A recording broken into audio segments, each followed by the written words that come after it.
బీజేపీలో చేరబోతున్నారన్న వార్తలపై ఆ party MP Raghunandan Rao స్పందించారు. కవితను బీజేపీలో చేర్చుకునే ప్రసక్తే లేదని స్పష్టం చేశారు.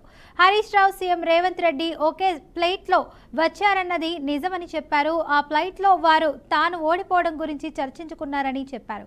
కవిత రాజకీయాలకు దూరంగా ఉండే వ్యక్తి కాదని, తప్పకుండా కొత్త పార్టీ ఏర్పాటు చేసే అవకాశం ఉందని రఘునందన్ రావు కీలక వ్యాఖ్యలు చేశారు.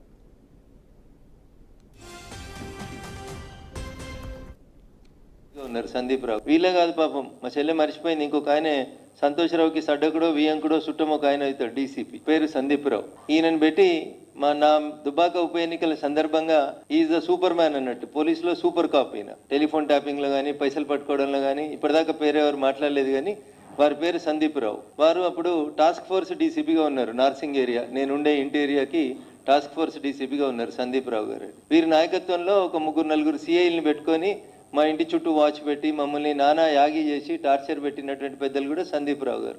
ఇట్లా మీరు పోలీసులను అడ్డం పెట్టుకుని చేసిన మంచి పనులు చెప్తుందేమో కవిత అని నేను అనుకున్నా. టెలిఫోన్ ట్యాపింగ్ లో ఏమేమి జరిగింది, ఎవరెవరి పైసలు ఎట్లా గుంజుకొచ్చినాం, లేకపోతే ఎమ్మెల్సీ వెంకటరామరెడ్డి గారు ఏం చేస్తా ఉన్నారు, వారికి ఎట్లా జీవోలు మార్చిర్రు, ఏమేం చేసిరు, ఇవన్నీ ఇంకా చాలా విషయాలు మాట్లాడాల్సింది కవిత. మీరు మాట్లాడేవన్నీ అన్ని ప్రజలకు తెలిసిన విషయాలే మాట్లాడారు, కొత్త ఏం మాట్లాడలేదు. మీరు ఇంకా ఏదో మళ్ళీ పార్టీలకు పోదామా వెనుక పోదామా అని ఊగిసలాడుతున్నట్టు కనబడుతుంది తప్ప, ఇంకా మీరు నిజాలు మాట్లాడితే ఇంకా చాలా మాట్లాడాలి కదా. మేము ఇవన్నీ మాట్లాడినాయి కదా. వీళ్ళే కాదు పాపం, మా చెల్లె మర్చిపోయింది, ఇంకొక ఆయనే సంతోషరావుకి సడ్డకుడో వియంకుడో చుట్టమో ఒక ఆయన అవుతాడు, డీసీపీ, పేరు సందీప్ రావు. ఈయనను పెట్టి నా దుబాక ఉప ఎన్నికల సందర్భంగా ఈజ్ ద సూపర్ మ్యాన్ అన్నట్టు, పోలీసులో సూపర్ కాప్. ఈయన టెలిఫోన్ ట్యాపింగ్ లో కానీ పైసలు పట్టుకోవడంలో కానీ ఇప్పటిదాకా పేరెవరు మాట్లాడలేదు, కానీ వారి పేరు సందీప్ రావు. వారు అప్పుడు టాస్క్ ఫోర్స్ డీసీపీగా ఉన్నారు నార్సింగ్ ఏరియా, నేనుండే ఇంటి ఏరియాకి టాస్క్ ఫోర్స్ డీసీపీగా ఉన్నారు సందీప్ రావు గారు. వీరి నాయకత్వంలో ఒక 3-4 సిఐల్ని పెట్టుకొని మా ఇంటి చుట్టూ వాచ్ పెట్టి మమ్మల్ని నానా యాగి చేసి టార్చర్ పెట్టినటువంటి పెద్దలు కూడా సందీప్ రావు గారు. ఇట్లా మీరు పోలీసులను అడ్డం పెట్టుకుని చేసిన మంచి పనులు చెప్తుందేమో కవిత అని నేను అనుకున్నా. టెలిఫోన్ ట్యాపింగ్ లో ఏమేమి జరిగింది, ఎవరెవరి పైసలు ఎట్లా గుంజుకొచ్చినాం, లేకపోతే ఎమ్మెల్సీ వెంకటరామరెడ్డి గారు ఏం చేస్తా ఉన్నారు, వారికి ఎట్లా జీవోలు మార్చిర్రు, ఏమేం చేసిరు, ఇవన్నీ ఇంకా చాలా విషయాలు మాట్లాడాల్సింది కవిత. మీరు మాట్లాడేవన్నీ అన్ని ప్రజలకు తెలిసిన విషయాలే మాట్లాడారు, కొత్త ఏం మాట్లాడలేదు. మీరు ఇంకా ఏదో మళ్ళీ పార్టీలకు పోదామా వెనుక పోదామా అని ఊగిసలాడుతున్నట్టు కనబడుతుంది తప్ప, ఇంకా మీరు నిజాలు మాట్లాడితే ఇంకా చాలా మాట్లాడాలి కదా. మేము ఇవన్నీ మాట్లాడినాయి కదా. వీళ్ళే కాదు. తెలంగాణ తాజా రాజకీయ పరిణామాలపై తెలంగాణ కాంగ్రెస్ ప్రెసిడెంట్ ఎమ్మెల్సీ మహేష్ కుమార్ గౌడ్ కీలక వ్యాఖ్యలు చేశారు. కవిత కొన్ని కఠోర సత్యాలు, కొన్ని అబద్ధాలు మాట్లాడారని అన్నారు. ముందుగా అందరం కవిత కేసీఆర్ విడిచిన బాణమని అనుకున్నాం, కానీ ఆ బాణం హరీష్ రావు వైపు ఎందుకు తిరిగిందో అర్థం కావడం లేదని వ్యాఖ్యానించారు. కేవలం ప్రజలను మభ్యపెట్టేందుకే కేసీఆర్ కుటుంబం కొత్త నాటకం ఆడుతుందని విమర్శించారు. కవిత రాజీనామా చేయడం శుభపరిణామమని చెప్పిన ఆయన, ఈ రాజీనామా 5 ఏళ్ల కిందట చేస్తుంటే ప్రజలు కూడా అంగీకరించేవారని హితవు పలికారు. 5 ఏళ్ల పాటు రాష్ట్రాన్ని దోచుకొని వాటాల పంపకాల్లో పాలు పంచుకొని ఇప్పుడు ఆ పార్టీ భాగోతం బయట పెడుతోందని మహేష్ కుమార్ గౌడ్ ఆరోపించారు.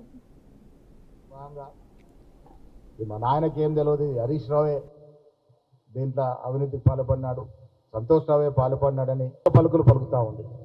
ఆజ్ఞ లేనిదే చీమ కూడా కదలలేని పరిస్థితి. మరి కవిత మాటలు నిజమైతే హరీష్ రావు గారే అవినీతికి పాల్పడి ఉంటే, ఆనాడు హరీష్ రావు ఇరిగేషన్ మంత్రిగా ఉంటే ముఖ్యమంత్రిగా కేసీఆర్ గారు ఉన్నారు, కవిత గారు పార్లమెంట్ సభ్యురాలుగా ఉన్నారు. ఇవాళ కవిత చెప్పిన మాటలు నిజమైతే మరి హరీష్ రావు గారిని చర్యలు ఎందుకు తీసుకోలే ఆ రోజు ముఖ్యమంత్రి గారు? మరి ఈ కవిత గారు ఆ రోజు ఈ అంశాన్ని ఎందుకు లేవనెత్తలేదు? అవినీతి భాగవతాన్ని బయటకు తీసుకొస్తే బీఆర్ఎస్ గుండెలు ఎట్లాగో రైలు పెరుగుతున్నాయి, కానీ బీజేపీ నేతల గుండెలు కూడా రైలు పెరుగుతూ ఉన్నాయి. వాళ్ళు పరిపూర్ణంగా ప్రక్షాళన జరగాలని అవినీతి అని ఘోష్ కమిషన్ ద్వారా చాలా వాస్తవాలు బయటకు తీసుకొస్తే టీఆర్ఎస్ తరఫున బీజేపీ వకాలతో పుచ్చుకున్నట్టుగా మాట్లాడుతూ ఉంది, ఒకరిద్దరు నాయకులు మినహా. కాళేశ్వరంలో కర్త కర్మ క్రియ అన్నీ తానే అని చెప్పుకున్న కేసీఆర్ గారు అవినీతి కూడా బాధ్యత వహించాల్సిందే. కేటీఆర్కి వచ్చిన వాటా ఎంత, ఈమెకైనా వాటా తక్కువ వస్తే వచ్చిండొచ్చు, కవిత గారికి వచ్చిన వాటాలు ఏమైనా తగ్గుదల ఉంటే ఉండొచ్చు, వాటాల హెచ్చు తగ్గులు ఉండొచ్చు, కానీ అవినీతి జరిగింది అనేటువంటి మాట మాత్రం కవిత కూడా యాక్సెప్ట్ చేస్తూ ఉన్నారు. మొన్నటి వరకు అన్నం మీద రుసరుసలాడినటువంటి కవిత ఒక్కసారిగా ప్లేట్ మార్చి ఆ బాణాన్ని హరీష్ రావు సంతోషం ఎందుకు మళ్లించింది, ఇది కూడా కవిత గారే చెప్పాలి. కేసీఆర్ కుటుంబంలో బీఆర్ఎస్ ప్రాథమిక సభ్యత్వానికి ఎమ్మెల్సీ పదవికి కల్వకుంట్ల కవిత రాజీనామా చేశారు. భవిష్యత్ కార్యాచరణపై చర్యలు సాగుతున్న వేళ తమ పార్టీలో చేరాలని కవితను ప్రజాశాంతి పార్టీ అధ్యక్షుడు కేఏ పాల్ ఆహ్వానించారు. కవిత ప్రజాశాంతి పార్టీలో చేరి జూబ్లీహిల్స్ ఉప ఎన్నికల్లో పోరాడాలని కేఏ పాల్ పిలుపునిచ్చారు. తాను బీసీల తరపున పోరాటం చేస్తున్నానని కవిత చెప్తున్నారని, ఆ మాటలు నిజమే అయితే ప్రస్తుతం బీసీల పక్షాన ఉన్న ఏకైక పార్టీ ప్రజాశాంతి అని పాల్ అన్నారు. కవిత ప్రజాశాంతి పార్టీతో చేతులు కలిపి తాను బీజేపీ వదిలి బాణం కాదని నిరూపించుకోవాలని సూచించారు.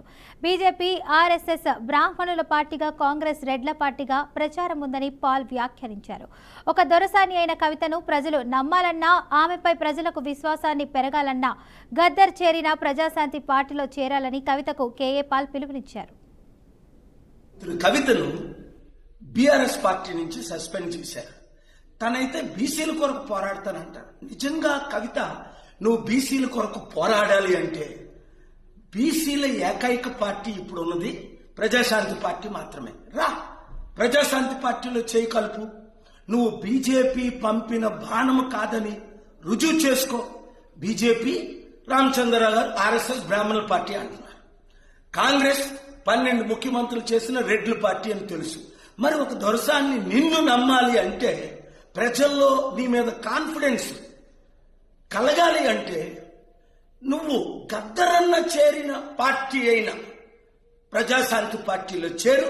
రా, జూబ్లీ హిల్స్ లో పోరాడదాం, రుజువు చేసుకుందాం, అందరి మనసుల్ని వించారు.